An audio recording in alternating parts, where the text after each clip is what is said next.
Praise the lord. ఈరోజు వాక్య భాగం యెషయా గ్రంథం 65వ అధ్యాయం 23వ వచనం.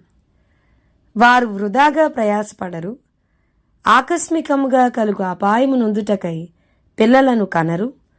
వారు యెహోవా చేత ఆశీర్వదింపబడిన వారగుదురు, వారి సంతానపు వారు వారి యొద్దనే ఉందురు.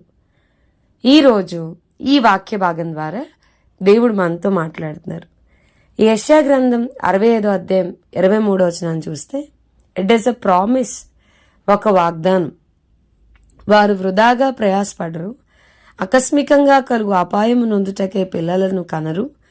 వారి యెహోవా చేత ఆశీర్వదింపబడిన వారగుదురు, వారి సంతానపు వారు వారి యొద్దనే ఉందురు. సో వెరీ రీసెంట్గా మాకు తెలిసిన ఒక పాస్టర్ గారు, చాలా పెద్ద పాస్టర్ గారు, వారి బాబు అప్పుడే డెలివరీ అయ్యి బాబు పుట్టారు ఆ పాస్టర్ గారికి. ఆ బాబుని వెంటిలేటర్ మీద పెట్టాల్సి వచ్చింది, చాలా క్రిటికల్ కండిషన్. సో అలాంటి పరిస్థితుల్లో ఉన్నప్పుడు ఊపిరి తీసుకునే ఇష్యూ వచ్చింది, బ్రీతింగ్ ఇష్యూ. చాలా క్రిటికల్ కండిషన్లో ఉన్నప్పుడు డాక్టర్స్ చెప్పారు, మా నుంచి మీకు ఎప్పుడైనా ఫోన్ రావచ్చు, it is very critical, so మీరు ఆశలు వదులుకోవడం మంచిది అని చెప్పని.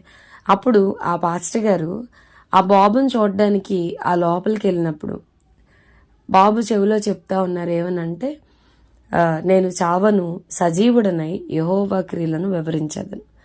లోపల ఉన్న అంతసేపు, ఆ బాబు దగ్గర ఉన్నంతసేపు ఆ బాబు చెవిలో ఇదే చెప్తా ఉన్నారు, నేను చావను, సజీవుడనై యెహోవా క్రియలను వివరించదను.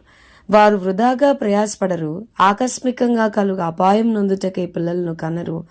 వారు యెహోవా చేత ఆశీర్వదింపబడిన వారగుదురు, వారి సంతానపు వారు వారి యొద్దనే ఉందరు.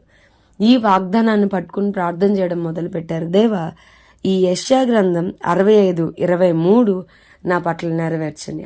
యెషయా గ్రంథం 65:23 నా బాబు పట్ల నెరవేర్చండి అని చెప్పని ఈ వాగ్దానాన్ని ఎత్తిపట్టి ఈ వాగ్దానాన్నే ప్రార్థనగా మార్చి గంటల తరబడి దేవుని పాదాలను పట్టుకున్నప్పుడు దాని యొక్క రిజల్ట్ ఏంటంటే, డాక్టర్లు చేతులు ఎత్తేసినప్పుడు వాగ్దానం పనిచేసింది. డాక్టర్లు చేతులు ఎత్తేసినప్పుడు నోటుతో ఒప్పుకోలు పనిచేసింది. మీకు అర్థమవుతుందా అండి? The most effective prayer on this earth, చాలా విలువైన లేదా చాలా ఎఫెక్టివ్, చాలా శక్తివంతమైన ప్రార్థన ఏదయ్యా అని అంటే గనక మనం ఉపవాస ప్రార్థన, కన్నీటి ప్రార్థన, మోకాళ్ళ ప్రార్థన ఇవన్నీ చెప్తూ ఉంటాం. బట్ అబోవ్ ఆల్ వాగ్దానాన్ని ఎత్తిపట్టి చేసే ప్రార్థన is most effective, most powerful, most efficient. So ఎప్పుడైతే ఈ వాగ్దానాన్ని పలుకుతూ ప్రార్థన చేశారో వాగ్దానం క్రియలోనికి రావడం మొదలుపెట్టింది. నేను అందుకే చెప్తా ఉన్నా, మనకి పరిస్థితులన్నీ మంచిగా ఉన్నప్పుడు మంచి మాటను పలకడం చాలా ఈజీ. పరిస్థితులన్నీ అనుకూలంగా ఉన్నప్పుడు వాగ్దానాల్ని పలకడం చాలా ఈజీ. బట్ డాక్టర్స్ రిపోర్ట్కి అగెన్స్ట్గా వాగ్దానాన్ని పలకడం కష్టం. డాక్టర్స్ రిపోర్ట్కి అగెన్స్ట్గా వాక్యాన్ని పలకడం కష్టం. సో చాలా కష్టమైన పరిస్థితుల్లో కూడా వాగ్దానాన్ని పలుకుతా ఉన్నారు, నేను చావను, సజీవుడిని యెహోవా క్రియలు వివరించదును అని. సో క్వైట్ ఆపోజిట్గా, డాక్టర్ రిపోర్ట్కి క్వైట్ ఆపోజిట్గా నోటితో ఒప్పుకోవడం మొదలు పెడుతున్నారు. పరిస్థితులకి క్వైట్ ఆపోజిట్గా నోటితో ఒప్పుకోవడం మొదలు పెడుతున్నారు. అందుకనే వాక్యం చెప్తుంది, జీవ మరణములు మన నాలుక వశంలో ఉన్నాయి. ప్రకృతి చక్రాన్ని తిప్పేటువంటి ఆ కృపని దేవుడు మన నాలుక ఇచ్చాడు. అందుకనే అన్నీ అనుకూలంగా ఉన్నప్పుడు పలకడం కాదు, పరిస్థితులన్నీ మంచిగా ఉన్నప్పుడు పలకడం కాదు. మనం చాలాసార్లు we will curse our self, మన జీవితాలను మనమే శపించుకుంటాం. నా బ్రతికి ఎప్పుడింతే, నేను చేసేది ప్రతిదీ ఫెయిల్ అయిపోతా ఉండిద్దని వి కర్స్ అవర్ సెల్ఫ్, మనల్ని మనమే శపించేసుకుంటా ఉంటాం. మనల్ని మనమే మన వల్ల కాదని చెప్పేసుకుంటా ఉంటాం. నేను చేసే ప్రతి ప్రయత్నం కూడా ఫెయిల్ అయిపోయిద్దని పలికేసుకుంటా ఉంటాం.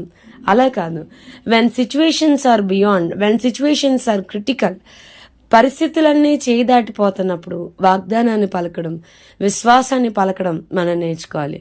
ఆటోమేటిక్గా మనం అనుకుంటాం మనం పలికే ప్రతి మాట జస్ట్ అట్లా గాల్లోకి వెళ్ళి వదిలేస్తున్నామని. కాదు, మనం పలికే ప్రతి మాట మన భవిష్యత్తులోనికి వెళ్ళి భవిష్యత్తులో కార్యాన్ని జరిగిస్తుంది కనుక Bible it is acceptable, according to Bible it is agreeable. So మనం పలికే ప్రతి మాట కొరుకు పుండులాగా పాకుతుంది అని వాక్యం చెప్తుంది. సో మనం పలుకుతున్న ప్రతి మాట it is a seed for our future.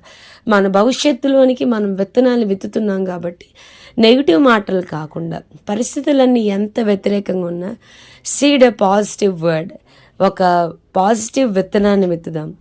ఈ వాగ్దానాలన్నీ కూడా మన అవును ఆమేన్ అన్నట్టుగా ప్రభువులో ఉన్నాయని చెప్తుంది. సో నమ్ముదాం. దేవుడు పాజిటివ్ మాటల్ని విత్తేటువంటి కృప ప్రభు మనందరికీ దయచేయను గాక. వాగ్దానం నెత్తిబట్టి ప్రార్థించే కృప ప్రభు మనందరికీ దయచేయను గాక. ప్రార్థన చేసుకుందాం. ప్రభు, ఈరోజు వాక్య భాగం ద్వారా మీరు మాతో మాట్లాడినందుకు వందనాలు. వాక్యం వింటున్న మా ప్రియులైన వారిని అందరినీ దీవించి ఆశీర్వదించమని యేసు నామమున అడిగి వేడుకొంచున్నాం తండ్రి. Amen. God bless you and have a blessed day.